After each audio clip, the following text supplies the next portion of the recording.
going back to yesterday, I've been just sitting here trying to process everything and just, I don't know, just take it all in. Once I got checked in and changed and kind of ready to go, it was just like an outpour of love that was already starting to come in first thing in the morning from our friends and family and family. That's that friends, family together, family. But yeah, everybody, a lot of people were up early. I particularly enjoyed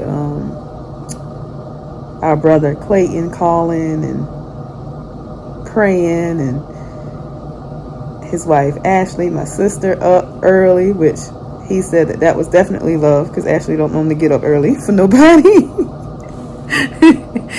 So I particularly enjoyed that prayer and everything. And I remember when he was praying, one of the residents came in, and it was like I was trying to like look at her like, this is a God moment, don't stop this God moment. But at the same time, I understood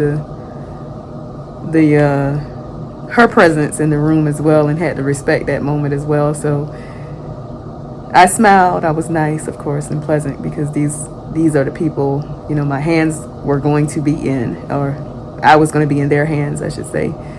And so had to be patient through her just kind of introducing herself and doing her check-in and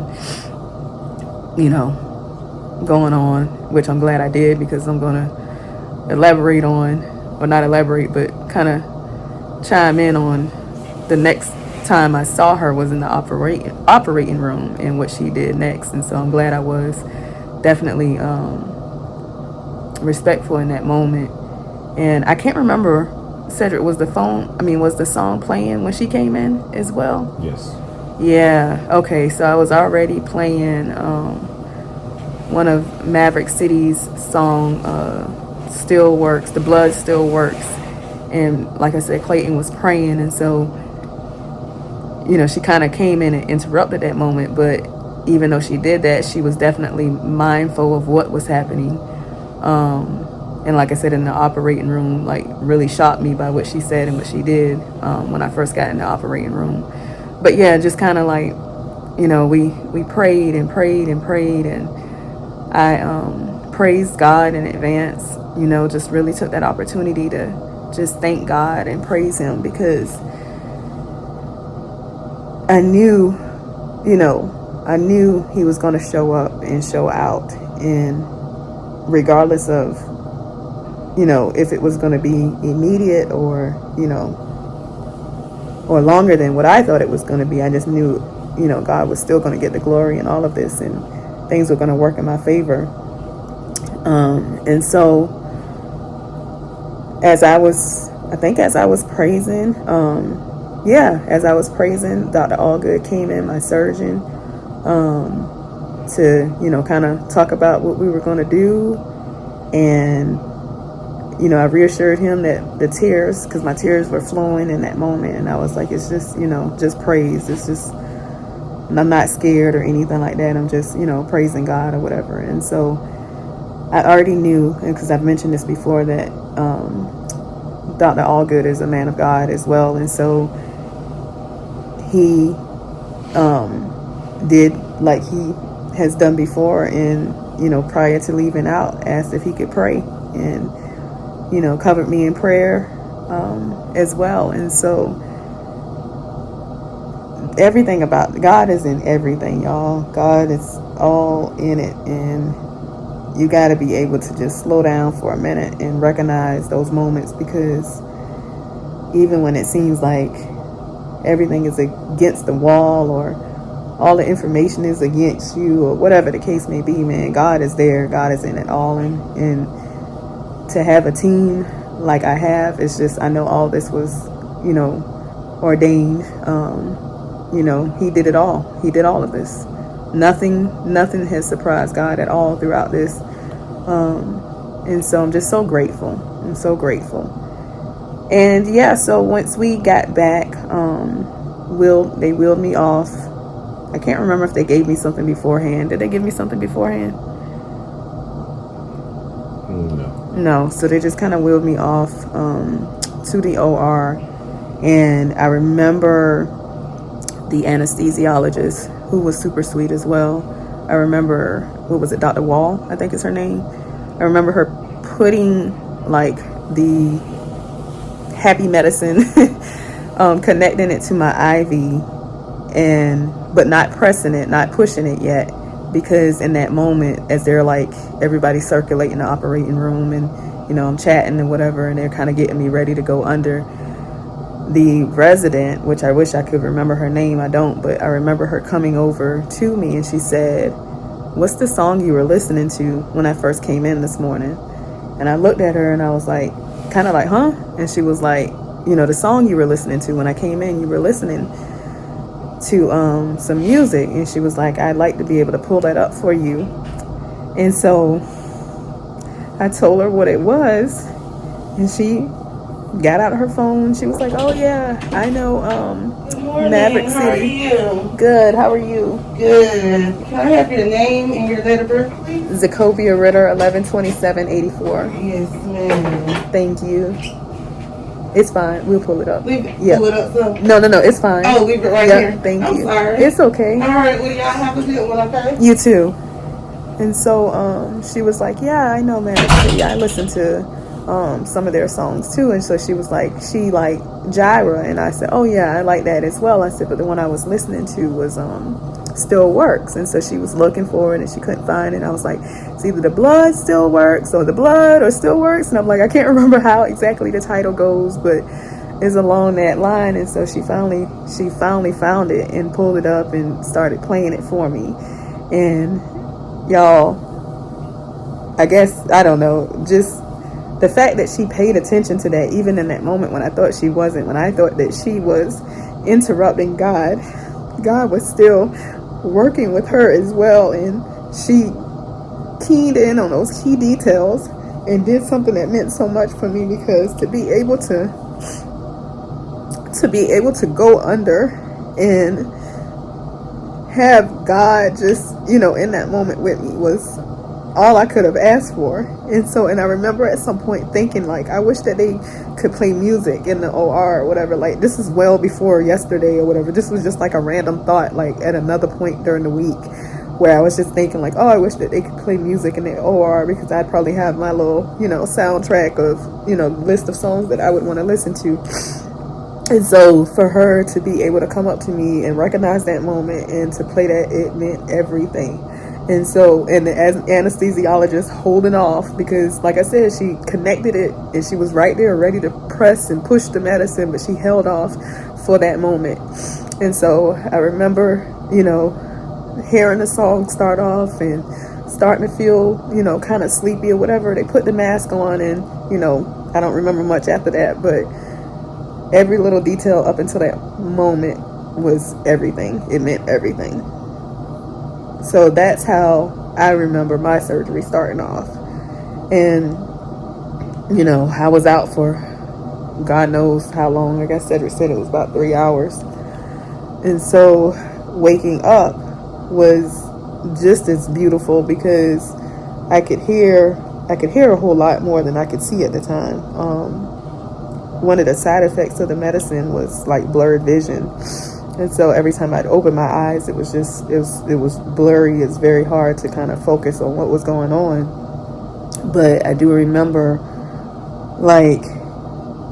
I remember initially, I guess I didn't know it was pain at the time, but I was just kind of like, I just feel uncomfortable. I feel like I need to rub right up under where my breast would be. Like, I understood that my breast was gone, but I was like, I just need to rub under there. And the nurse was like, no, you can't rub, because that's where your incision is. And so she just kept talking to me to try to keep me, I guess, aware of what I was doing in that moment, so that I didn't do anything that was going to cause pain or damage or anything like that.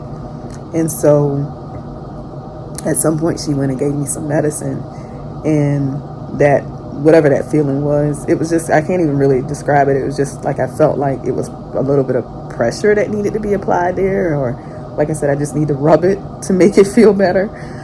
But once she gave the medicine, that went away. And so as I kept coming kept coming around. Like I remember, my husband being there, and I remember I kept asking about him, like, because I woke up or was coming in and out before he could come back there, and I kept asking, where is he at, and so she was like, he's going to be coming soon, we're going to be calling him back soon.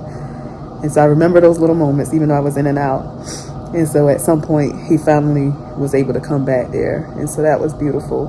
And then I don't even remember if they came together or how it happened, but I got a surprise with one of my other sisters coming through. Trina came through, and I'm like, where did she come from? Like, I was not expecting to see her. And so I'm looking at her like, where did you come from? How did you get here? And so, it was just so much love and support in that transition, like coming to the room and stuff. It was just like more people just showed up, like my care pastor family, and oh man, it's so much love, so much support, and I'm just so grateful. I'm so grateful. I've cried. No tears of sadness, just joy and gratitude in every moment, because I recognize what it is. And so many people don't have this, and I know that everybody's like so amazed by my strength through this, and my big smile that I put on my face. But I'm just grateful how everyone has kind of stuck with me through this, because being the person that I am, that I'm independent and I don't like to bother people, because I'm learning through this class that I built stones from past experiences where you depend on people and they don't show up for you. And so being put in a situation where you have no choice but to allow people to help you and be there for you has really shown me that, like, not everybody is like how I thought that people were. Like, some people really do mean that they are there for you when you need them. And God has really showed me that through so many people throughout the situation, so many people. And so I'm just so grateful. Like I said, nothing but tears of joy and gratitude in this moment, in every moment. Yesterday was, even though it was a big day, it was what most people would say a terrifying day. I wasn't terrified. I wasn't scared. I knew that I was in good hands. I felt that from the start. But it was just it was a beautiful day, and I say that because God was here, and it's still here through everything. And so to be able to recognize that, I'm just so glad that I am in a position to where I can see these moments for what they are, because it's truly a blessing. It's truly a blessing. And then to learn from my husband that they did the sentinel node biopsy and sent the nodes off, and they came back negative. And then to know that he was able to get clear margins, and then to hear that where the clips were, there was no evidence of disease, is how Cedric said it. And I remember looking at him like, what do you mean? Because the last MRI I had, which was a good MRI, even though I was like kind of like a little disappointed about it in a little sense, because I expected everything to be gone with that MRI report. And so it was a good report. A lot of things happened with the treatment, with what they saw shrinking, and one of the areas that had a biopsy clip was completely gone. They didn't see anything, but the area where I felt what I felt that started this whole thing, like, was still there. And so it shrunk, it decreased, way less enhancement or whatever it said, but it was still there, and I could still feel it. And so to hear him say, like, he said, I can hear, I know what the doctor said, because I'm questioning him, like, are you sure that's what he said? And he's like, I know what he said. I remember he said it was no evidence of disease. And I'm like, in both spots? Like, what do you mean? Because I know I still felt what I felt. And so but he decided to record when my doctor came and checked on me yesterday. Once I was, in this room, he came, and yeah, he's like, from what he could see, like, it's some scar tissue there, but they don't see any evidence of disease. And so he was like, they're going to send that to pathology and they're going to slice it down and definitely look at it more on the microscopic level, but just from the eye level. Very, very, very good news. And so that right there, I mean, I don't even know what to say. But God, that's all I can say. It's just God, everything. And he said, I asked, how is it that I could still feel that? And he said, basically, most people, think that it, completely disappears sometimes, but sometimes it's like a balloon that just kind of deflates or whatever. And so you still have, scar tissue built up around the lining of the area. And so that's what I've more than likely been feeling this whole time, where I was sitting there thinking it's trying to be stubborn and hang on, which even though that's what I was thinking, I was still speaking to that mountain and declaring that it was gone and it was going to move. And I don't care what I feel, because I knew I had to have faith. And regardless of what it was showing me in the natural, I knew I had to speak to the mountain and lean on God's words and God's promises. And so every time I hear or even recite back what they said, it's just, like I said, tears of gratitude and joy, because I knew what I was going through in those moments and what I was thinking and how the enemy was wanting me to doubt and all that, and how I had to keep going back to the word, keep going back to the word, keep going back to the word. And so stand on it. That's what we all have to do. Anybody that's going through this, it is no other way to get through this other than standing on God's word, on that firm foundation, because that is what it is. That is what it is. Bishop Jake's sermon on intentional floods, and I needed that when I got that, because again, it's just these constant reminders of, regardless of what you're going through, you have to stand on that word. And you'll get more understanding as you do. You get a whole lot more understanding. All right. I know this was long. There's a lot said, a lot of rambling. But it is what it is. Because this is real. This is real. So, correction. Apparently, I saw Trina before I saw my husband, because she walked up as I came out of the OR. Nevertheless, I do remember saying where you came from. Also, they let me keep my bracelet on, y'all. Apparently that never happens, really. Because she asked about it too. Was like, they let you keep that on? And I remember asking, because they did a check, or they asked before I went back to the OR if I had anything. And I said, no, I left everything at home. I said, except for this bracelet. But I was planning on just giving it to my husband so he could wear it while I was back there. But they let me keep it on. And it says courage, faith, hope, and strength. All that was covered. Okay, all this kept me covered. What'd you say, babe? That's you. He said it's me. Boom. Also, I didn't mention the significance of not having the nose taken out. So that pretty much means no radiation. Apparently there's a criteria that's used, and with the nodes coming back negative, I didn't have a single tumor that was more than, 5 centimeters, right? I think 5 centimeters. Like, the region itself made up 5 centimeters, but the individual areas were all less than 5 centimeters. They were like 2 centimeters or 1.5 centimeters and things like that. And so because it was multifocal, meaning more than one tumor, they were in a region of their own, and so that region made up 5, but not the individual tumors. And so apparently, from my understanding right now, that does not meet the criteria, and so they can't really find a reason to give it right now. So another praise break. Look at that fuzz. Look at my scalp. All that gray hair. All right, that's my spiel.